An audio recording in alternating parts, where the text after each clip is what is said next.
I was arranging fresh tulips in the crystal vase my late husband had given me for our 25th anniversary when my phone rang with the call that would change everything. Detective Sarah Martinez's voice was urgent, professional, but underneath I could hear something that made my blood run cold. "Mrs. Clark, I need you to come to the station immediately. It's about your daughter-in-law, Victoria." I nearly dropped the phone. Victoria. My sweet, devoted Victoria, who had been taking such wonderful care of my son Michael for the past 18 months. The same Victoria who called me Mom Emily with such genuine affection that it filled the lonely corners of my heart. What about Victoria? I managed to ask, though part of me already knew I didn't want to hear the answer. I can't discuss details over the phone. But Mrs. Clark, you need to know, your son is in danger. Within 30 minutes, I was sitting in Detective Martinez's office, staring at a wall covered with photographs, documents, and what looked like a spider web of connections drawn in red ink. In the center of it all was a photo of Victoria, but not the Victoria I knew. This woman had different hair, different clothes, and was standing next to a man who definitely wasn't my Michael. If you're watching this, please subscribe and hit the like button, and let me know in the comments where you're watching from. My name is Emily Clark, and 6 months ago, I thought I was the luckiest mother-in-law in Boston. Today, I know I almost lost my son to one of the most dangerous women I've ever encountered. Let me start from the beginning, because what you're about to hear will sound impossible. But I assure you, every word is true. It was a crisp October morning when Victoria first walked into our lives. Michael had been divorced for 3 years, spending his days buried in his work as a software architect and his evenings in the empty house he'd once shared with his ex-wife. At 38, my brilliant, kind-hearted son had given up on love, and frankly, so had I on his behalf. Then came Victoria Chen. She was everything Michael's ex-wife hadn't been: attentive, warm, genuinely interested in his work, and most importantly, she seemed to adore me. After years of feeling like an unwelcome third wheel in my son's marriage, suddenly I had a daughter-in-law who actually wanted me around. "Mom Emily," she'd said during our first dinner together, reaching across the table to squeeze my hand, "Michael has told me so much about you. I can see where he gets his kind heart." I should have been suspicious of anyone who seemed that perfect. At 71, I'd lived long enough to know that people who appear too good to be true usually are.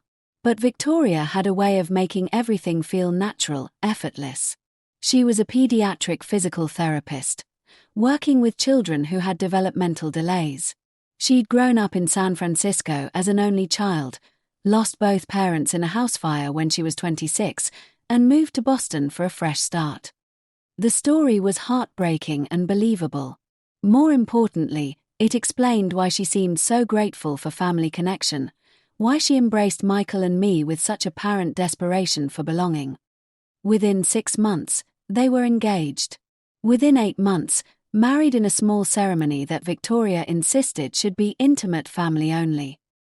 I remember thinking how thoughtful she was, not wanting to make me spend money I couldn't afford on a large wedding. My husband David had left me comfortable but not wealthy, and Victoria seemed to understand that my pension and savings needed to last. "Mom Emily," she'd said as we planned the wedding, "I don't need a big party. I just need Michael, and I need you there to give us your blessing." I gave it gladly. How could I not? My son was happier than I'd seen him in years, and for the first time since David's death, I felt like I had a daughter. That was my first mistake. The second mistake was not questioning why Victoria seemed so eager to help me reorganize my finances. "Mom Emily," she said one afternoon as we sat in my kitchen, going through what she called my important papers, "I'm worried about you managing all this alone. Have you considered setting up a joint account with Michael? Just for emergencies?" It seemed reasonable. Michael was my only child, my sole heir. And Victoria explained it so logically. If something happened to me, Michael would be able to handle my affairs immediately without waiting for probate courts and legal complications. "You're so smart to think of these things," I told her, meaning it. I never would have considered the practical aspects. Victoria smiled, that sweet, patient smile that I now realize should have terrified me. I just want to make sure you're protected, Mom Emily. Family takes care of family. Over the following months, Victoria gradually became more involved in my financial life. She helped me set up online banking, showed me how to use automatic bill pay, and even suggested I consolidate my various accounts to make things simpler. "See how much easier this is," she'd say, sitting beside me at my computer. "One account, everything in one place. And look, you can even give Michael access for emergencies." I was grateful for her help. At 71, technology wasn't my strong suit, and having someone patient enough to teach me made the process feel less overwhelming. What I didn't realize was that every helpful suggestion was actually giving Victoria more access to my financial information. The joint account started small, just a few $1,000s for emergencies. But gradually, Victoria convinced me to move more money into it. "Mom Emily, what if something happens and Michael needs to access funds quickly for your care? The hospital won't wait for him to get legal permission to use your money." It made sense. Everything Victoria suggested made sense. That's what made her so dangerous. The first real warning sign came 8 months after the wedding. I was at their house for Sunday dinner, and Victoria excused herself to take a phone call. She was gone for nearly 20 minutes, and when she returned, she seemed distracted, almost agitated. "Everything okay?" I asked. "Fine," she said quickly. "Just work stuff. You know how it is, medical schedules, patient emergencies." But Michael frowned. "Victoria, you told me you didn't work weekends anymore." For just a moment, I saw something flicker across Victoria's face. Something cold and calculating that was gone so quickly I thought I'd imagined it. "I don't usually," she said, moving to the kitchen. "But this was special circumstances. A child I've been working with had a setback." The explanation satisfied Michael, but something about the interaction bothered me. It wasn't what Victoria had said, it was how she'd said it. Too smooth, too prepared, like she'd been expecting the question. I started paying closer attention after that. Small things began to stand out. Victoria claimed to work at Boston Children's Hospital, but I never heard her mention specific colleagues by name. She said she'd grown up in San Francisco, but when I mentioned visiting the city years ago, she couldn't engage in any detailed conversation about neighborhoods or landmarks. Most troubling was her phone behavior. Victoria was constantly receiving calls and texts, but she always moved to another room to respond. When I asked about it, she'd say it was patient confidentiality requirements, but something felt off about the pattern. The second major warning sign came during a family dinner in February. Victoria had been married to Michael for 6 months, and I'd noticed that my son seemed tired all the time. Not just work tired, emotionally exhausted. "Michael," I said as Victoria stepped outside to take another mysterious phone call, "you seem stressed lately. Is everything okay at work?" My son looked at me with an expression I'd never seen before, defeated, confused, like he was questioning his own perceptions. "Mom, can I ask you something? And will you give me an honest answer?" "Always." "Do you think Victoria keeps secrets from me?" The question surprised me because I'd been wondering the same thing. What kind of secrets? "I don't know. Little things. Like, she says she's going to work, but when I tried to reach her at the hospital last week during an emergency, they said they'd never heard of her. And her phone bills, she gets calls from numbers all over the country, but when I ask about them, she says they're work-related conference calls." Before I could respond, Victoria returned, all smiles and apologies. "Sorry about that," she said, slipping her arm through Michael's. "Patient care coordination never ends." I watched my son's face carefully. He wanted to believe her, that much was obvious. But doubt was creeping in, and Victoria wasn't handling it well. Her responses were becoming more elaborate, more defensive.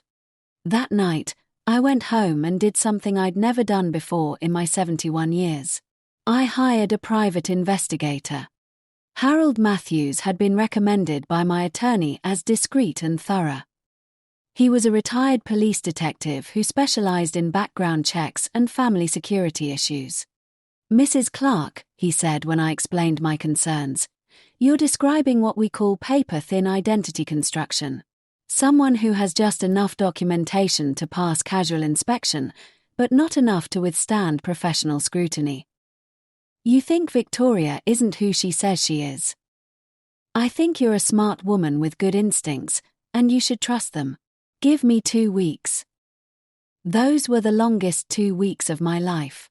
I continued having dinners with Michael and Victoria, continued accepting her help with my finances, continued pretending everything was normal while Harold Matthews investigated the woman who had married my son.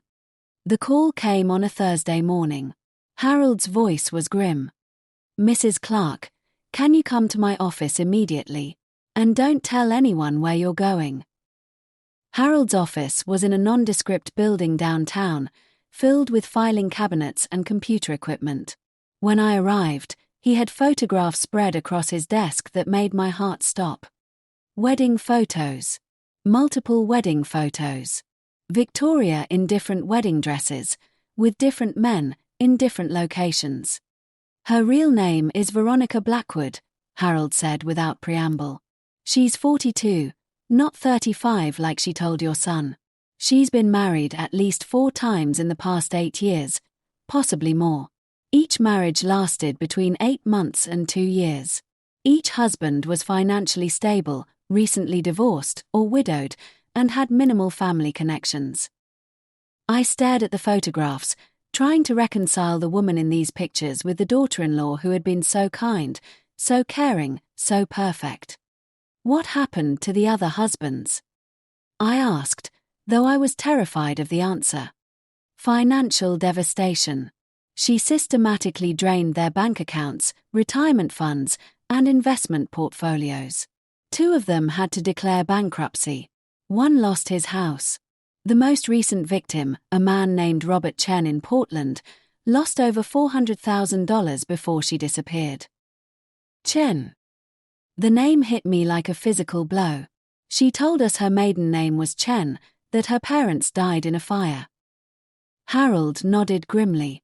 She took his identity elements, his family name, pieces of his history. It's a common technique among identity thieves. Use real information from victims to construct believable false backgrounds. I felt sick. Not just because of what Victoria had done to others, but because of what she was clearly planning to do to Michael. And to me. "Harold," I said quietly, "how much access does she have to my finances?" Harold pulled out another folder. "That's the most urgent issue, Mrs. Clark.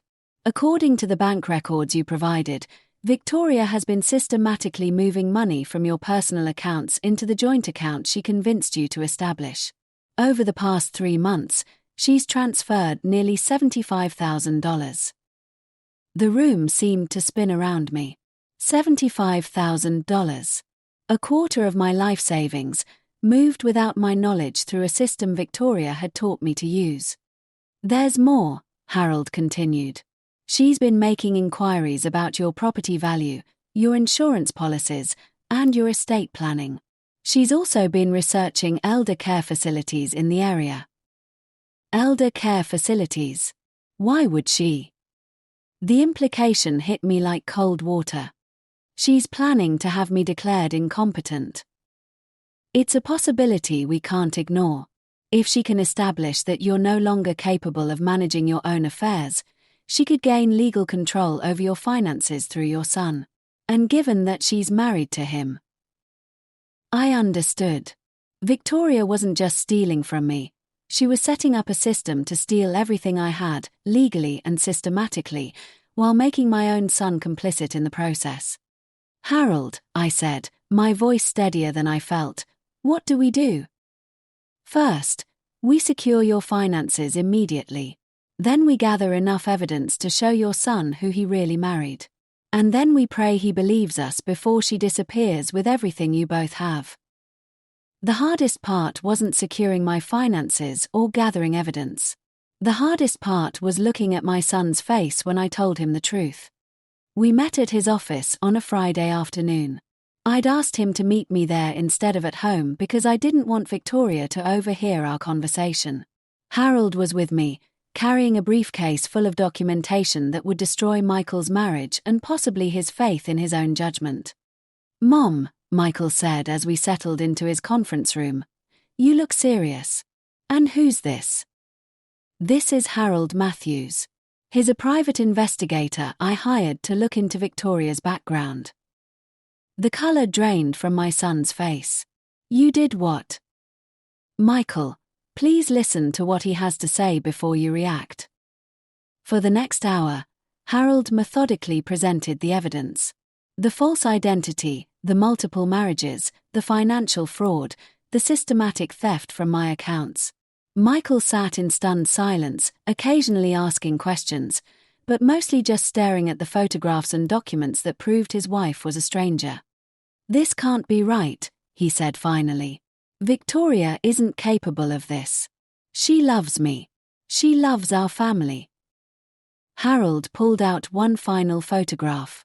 It showed Victoria sitting in a restaurant with a man I didn't recognize. They were holding hands across the table, and Victoria was wearing her wedding ring. "This was taken 3 days ago," Harold said quietly. "We've identified the man as Marcus Webb, a recently divorced investment banker from Providence. According to our surveillance, your wife has been developing a relationship with him for the past month." Michael stared at the photograph for a long time. When he finally looked up, his eyes were filled with a pain that broke my heart. "How long have you known?" he asked me. I suspected something was wrong for months, but I only hired Harold 2 weeks ago. "I got the full report this morning." "Why didn't you tell me about your suspicions?" I reached across the table and took my son's hand. "Because I hoped I was wrong. Because I wanted you to be happy. And because I was afraid you wouldn't believe me." Michael laughed bitterly. "I'm not sure I believe it now." Harold leaned forward. "Mr. Clark, I understand this is difficult to accept. But we need to act quickly. Based on the pattern we've seen with her previous victims, she's preparing to disappear soon. Probably within the next few weeks." "How can you know that?" "Because she's accelerating her financial activities. Large withdrawals, account closures, asset liquidations. These are the final stages of her operation." I squeezed Michael's hand. "Honey, I need to ask you something.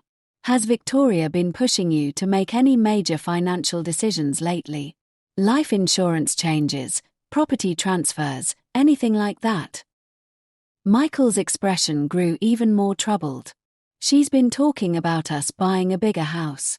Said we should use your money as a down payment since we're all family anyway. And she wants me to add her to the deed of my current house." Harold and I exchanged glances. The pattern was accelerating exactly as predicted. "Michael," I said gently, "we need to set a trap." What we planned was risky, but it was our only chance to gather enough evidence to stop Victoria before she disappeared with our money and moved on to her next victim. The plan was simple. I would pretend to have a medical emergency that required immediate access to my finances. Victoria, believing she had control over the joint accounts, would likely try to move the remaining money before anyone could stop her. Harold would be monitoring all account activity, and we'd have Detective Martinez standing by to make arrests when Victoria acted. "The key," Harold explained, "is making her believe she's running out of time. People like Victoria make mistakes when they feel cornered." We put the plan into action the following Monday. I called Michael at work, making sure Victoria could overhear the conversation, and told him I'd fallen and thought I'd broken my hip.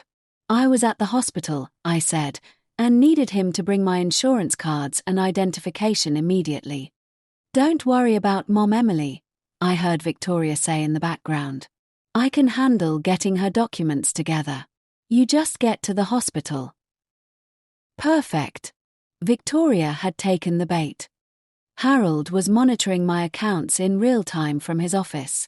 Within 2 hours of my fake emergency call, Victoria had attempted to transfer $120,000 from the joint account to an account in Providence, the same city where she'd been meeting with Marcus Webb. But the transfer was blocked. Harold had worked with my bank to place security holds on all large transactions, requiring in-person verification with multiple forms of identification. Victoria's response was immediate and revealing. Instead of calling me to ask about the blocked transfer, she called Michael. Michael, Harold could hear her saying through the wire Michael was wearing, there's a problem with your mother's account. Something about suspicious activity. I think someone might be trying to steal her money. It was a masterful performance. Victoria was trying to frame someone else for the exact crime she was committing, while positioning herself as the concerned daughter-in-law trying to protect the family finances. But Michael was ready for her. That's strange, he said calmly. What kind of suspicious activity? Large withdrawals, transfers to unknown accounts. Michael, I think your mother might be getting confused about her finances. This is exactly the kind of thing that happens when elderly people start having cognitive issues.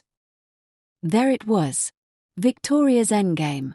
If she couldn't steal the money outright, she'd have me declared incompetent and gain legal access to everything through my son. Victoria, Michael said, and I could hear the steel in his voice through Harold's equipment. I need to ask you something, and I need you to tell me the truth. Of course, honey. Anything. Have you been moving money from my mother's accounts without telling her? The silence that followed was deafening. When Victoria finally spoke, her voice was different. Colder, more calculating.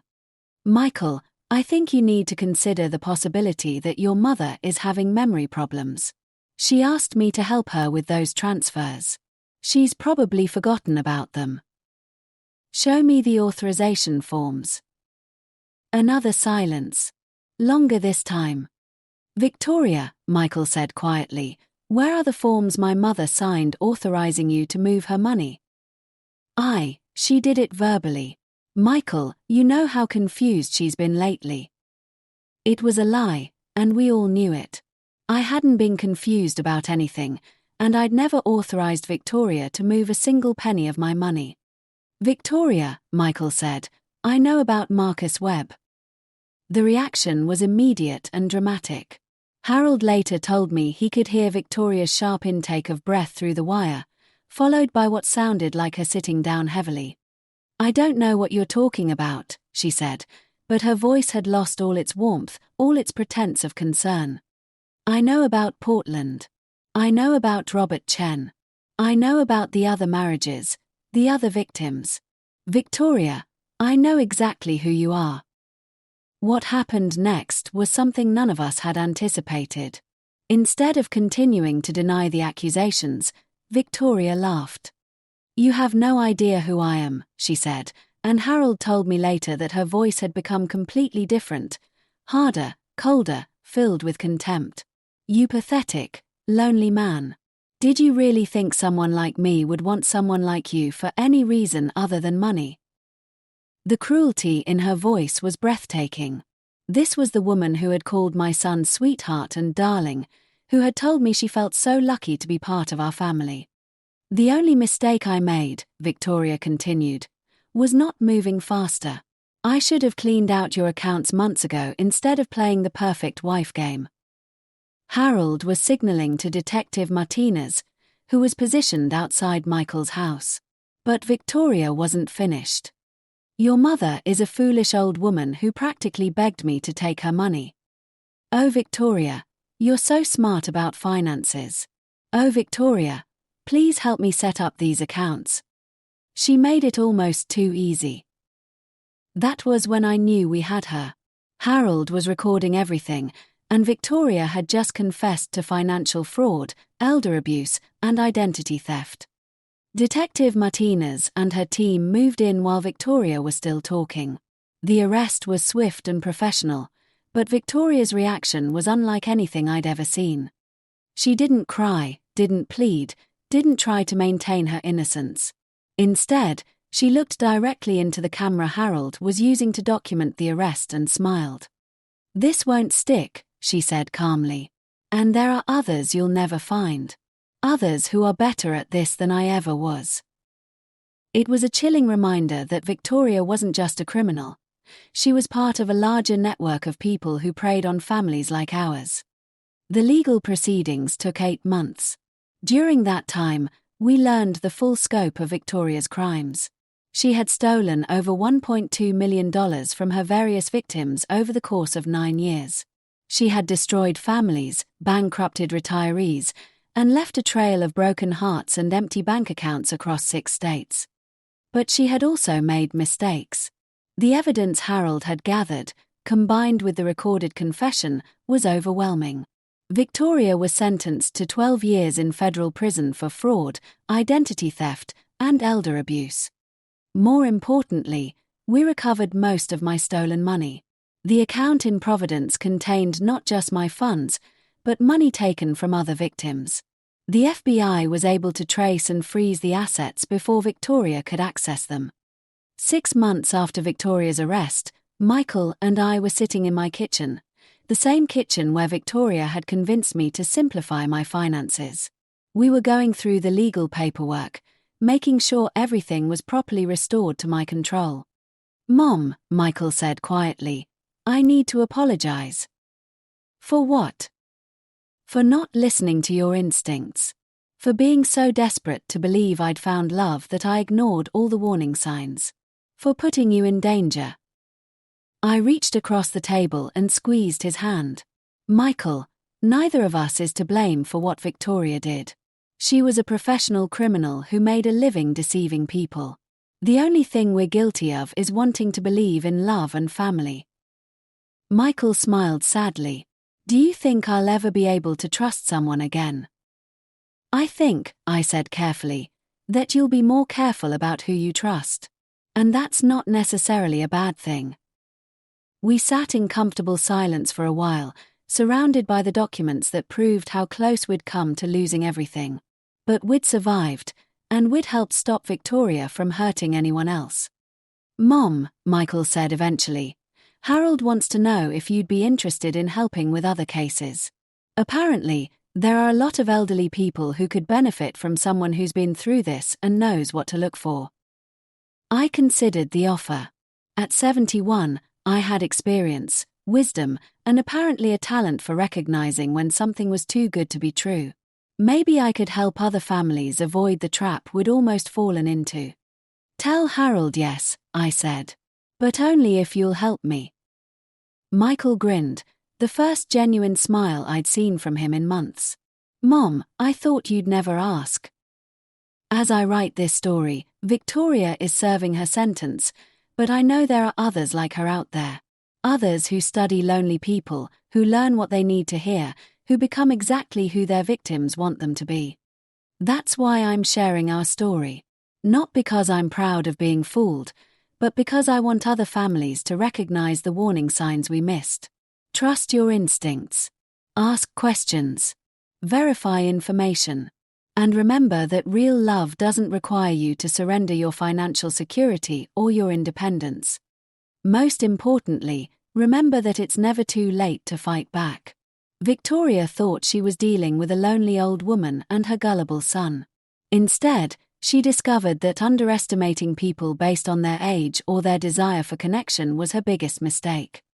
Emily Clark is stronger than she looks. And sometimes, that's all the advantage you need. If you're reading this because you suspect someone in your life might not be who they claim to be, trust that feeling. Investigate. Ask for help. Don't let embarrassment or hope cloud your judgment. And remember that real family, the kind worth protecting, doesn't require you to prove your love by giving up everything you've worked for.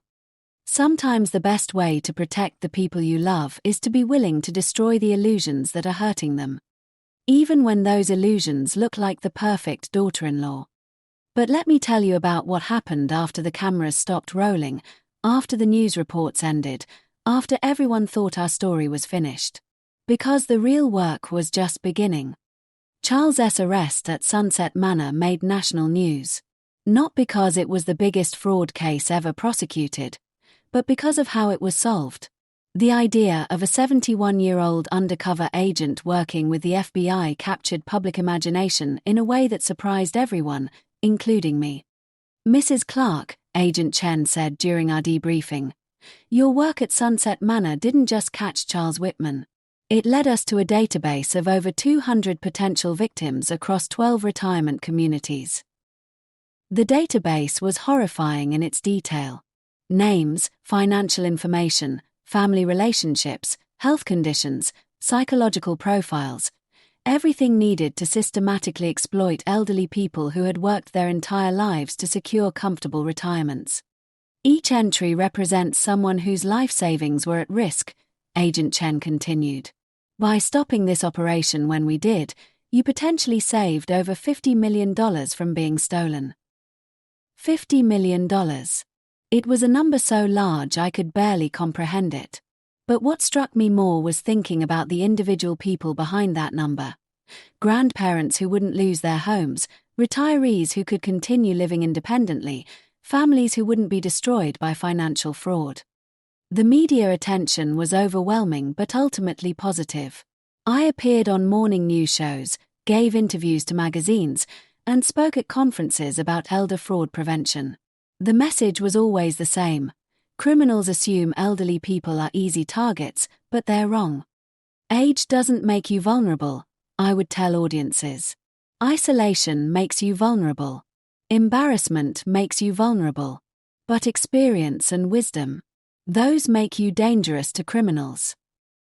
The Silver Shield Task Force grew rapidly after Charles' arrest. We went from 5 members to over 30 within 6 months, with volunteers across 15 states. Each member brought their own expertise: former teachers who were excellent at creating educational materials, retired business executives who understood financial crime, former military personnel who were skilled at investigation techniques. Michael became involved too, developing technology solutions to help elderly people recognize and report fraud. His software company created apps that could detect suspicious financial activity, identify fake websites and phone numbers, and connect potential victims with resources and support. "Mom," he said during one of our family dinners, now a weekly tradition we'd established after Victoria's arrest, "I've been thinking about what you said about age making you dangerous to criminals." "What about it?" "You were right, but not for the reasons you might think. It's not just that you have experience and wisdom. It's that you have nothing left to lose and everything to gain by fighting back." Michael was right. At 71, I wasn't worried about my career, my reputation, or social consequences. I was free to take risks, speak truth, and pursue justice in ways that younger people might not be able to afford. That freedom led to my next major case. 8 months after the Sunset Manor operation, the FBI contacted me about a situation in Florida that was unlike anything they'd encountered before.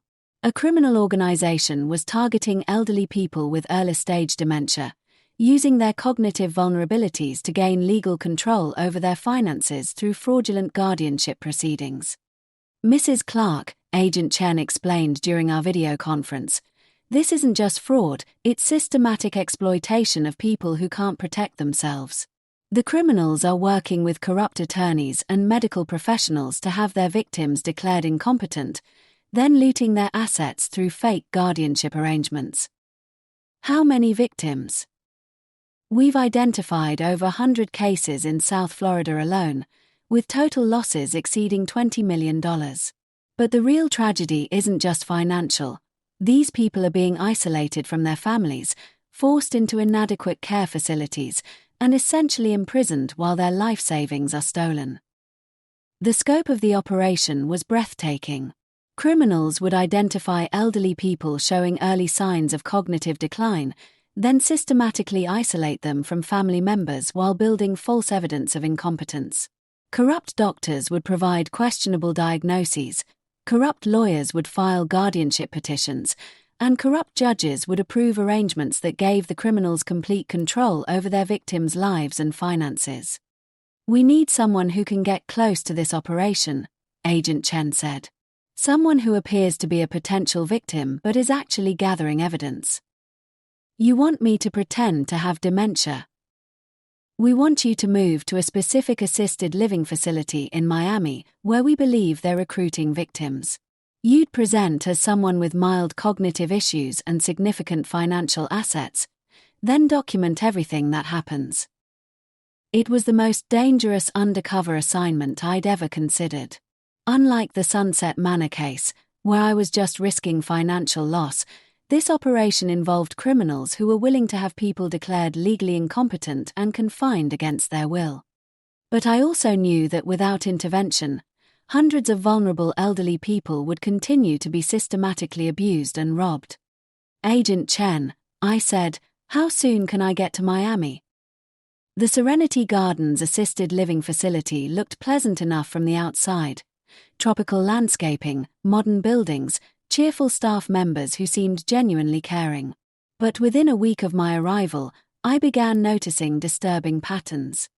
Residents who asked too many questions about their finances were suddenly prescribed mood-stabilizing medications that left them confused and compliant. Family members who tried to visit frequently were told their loved ones were having bad days and visits should be limited. And residents who had initially seemed mentally sharp began showing signs of cognitive decline that seemed suspiciously rapid. My cover story was that I was Emily Parker, a widow whose children lived out of state and who was beginning to experience memory problems that made independent living difficult. I had supposedly chosen Serenity Gardens because of their excellent reputation for specialized care. Within 2 weeks, I was approached by Dr. Rebecca Morrison, a staff psychiatrist who seemed remarkably interested in my financial situation for someone who was supposed to be focused on my mental health. "Mrs. Parker," Dr. Morrison said during what was supposedly a routine evaluation, "I'm concerned about your ability to manage complex financial decisions. Have you considered establishing a power of attorney arrangement to protect your assets?" "I've thought about it," I replied, playing the role of a worried widow. "But I'm not sure who I could trust. My children are so busy with their own lives." Dr. Morrison leaned forward with apparent compassion. "Mrs. Parker, that's exactly why we have professional guardianship services. There are qualified professionals who specialize in protecting elderly people from financial exploitation."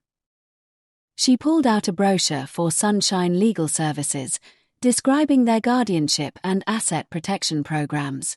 The materials looked professional, but something about Dr. Morrison's eagerness to discuss my finances rather than my health felt wrong.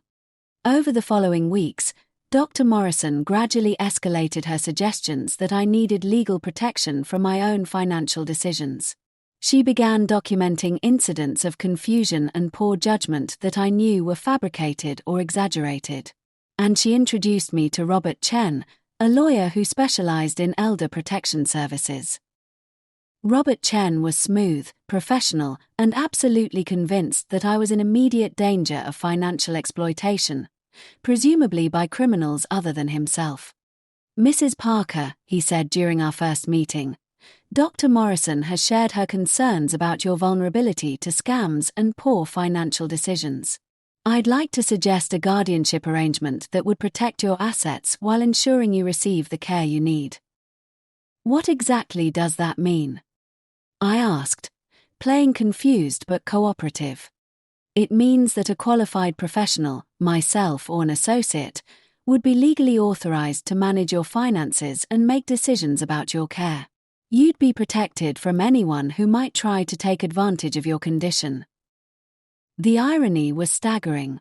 Robert Chen was positioning himself as my protector while planning to steal everything I owned.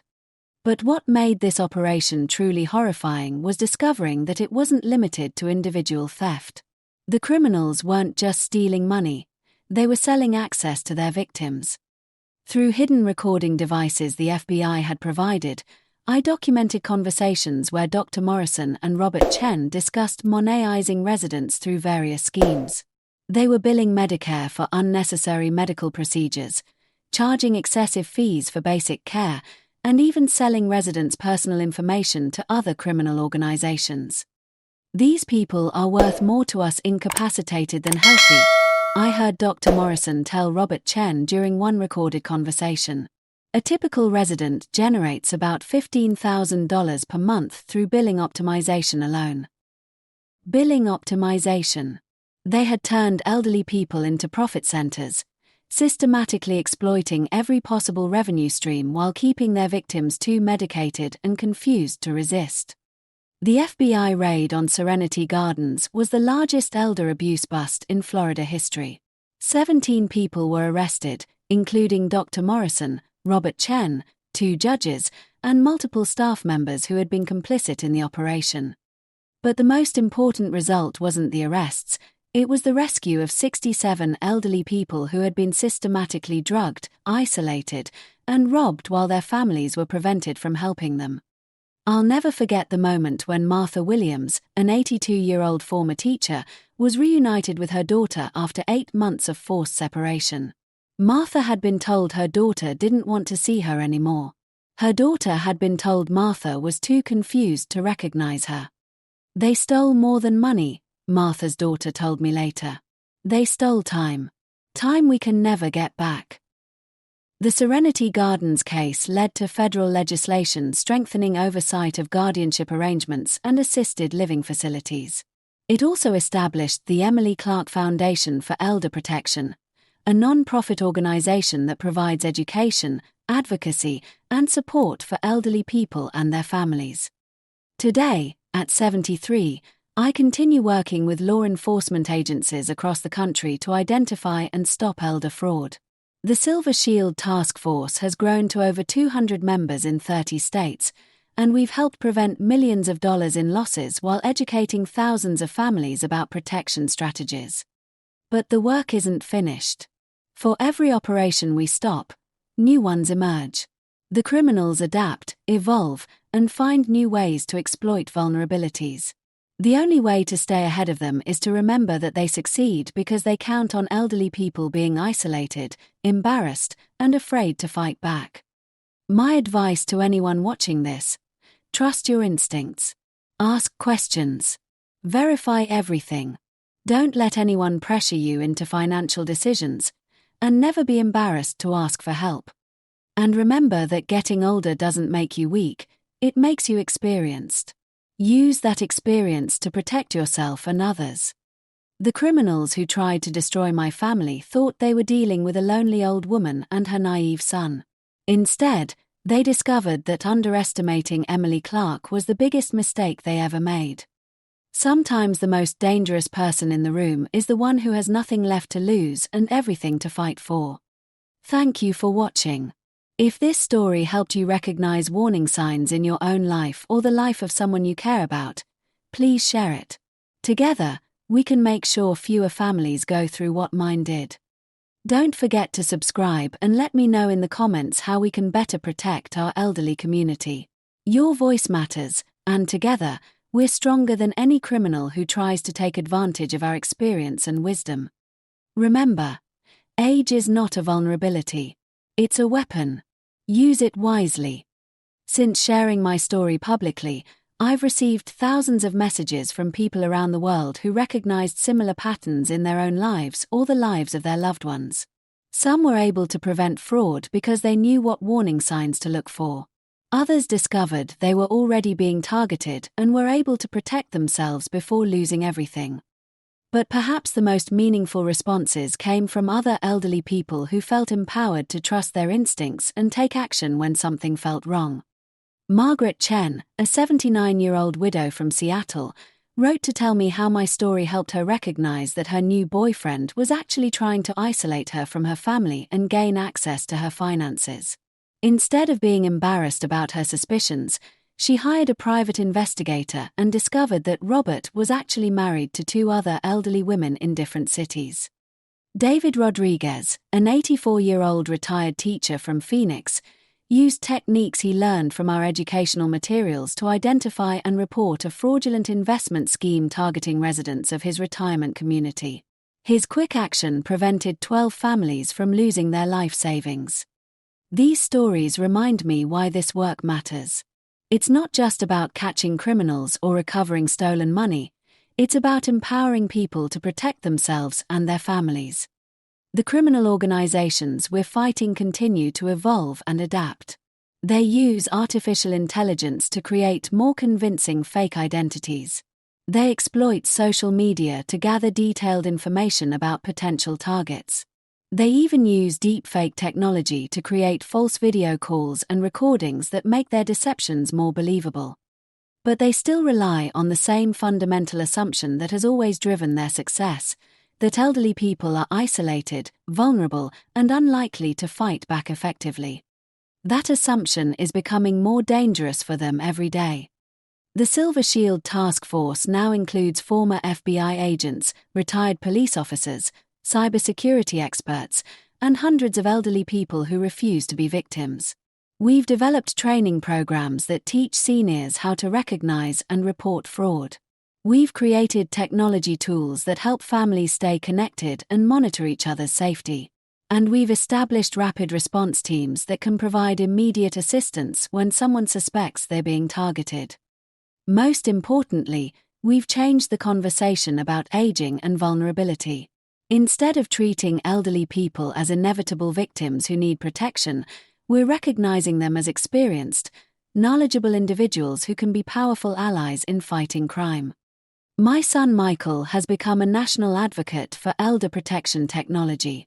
His company now develops systems that banks and financial institutions use to detect suspicious patterns that might indicate elder fraud.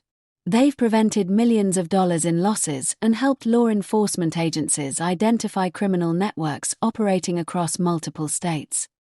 "Mom," Michael told me recently, "Victoria tried to destroy our family, but in the end, she gave us something we never would have found otherwise." What's that?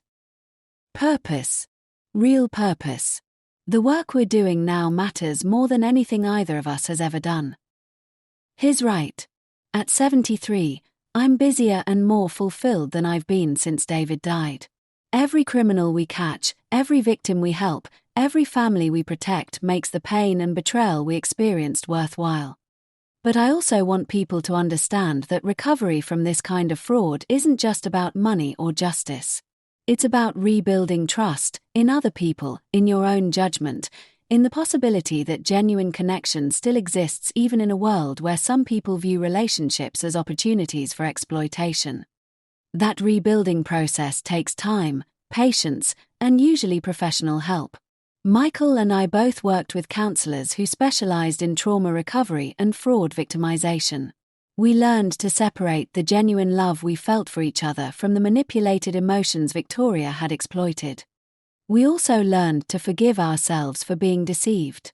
That might be the hardest part of recovery, accepting that being fooled by a professional criminal doesn't make you naive or stupid.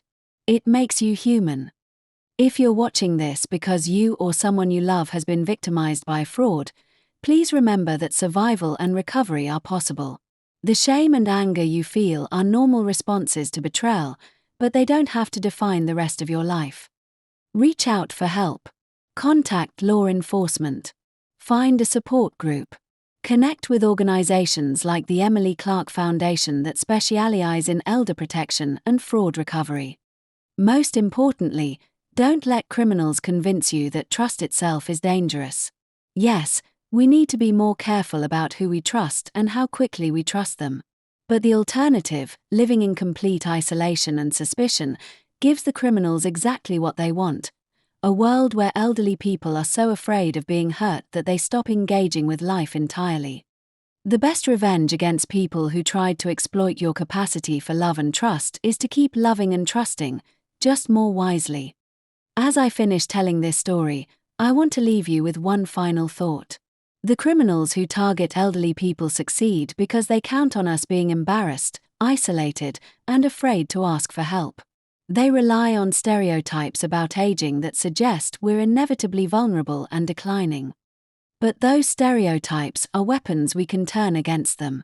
When criminals assume that a 71-year-old woman is an easy target, They don't expect her to be working undercover with the FBI.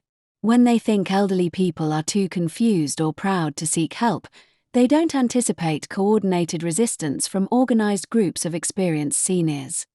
Our age, our experience, our networks of relationships, our freedom from career and social pressures, these aren't weaknesses. They're advantages that we can use to protect ourselves and others. Emily Clark is not a victim. She's a survivor, an advocate, and occasionally, a weapon of justice disguised as someone's grandmother. And if criminals want to keep targeting people like me, they're going to discover just how dangerous we can be when we decide to fight back.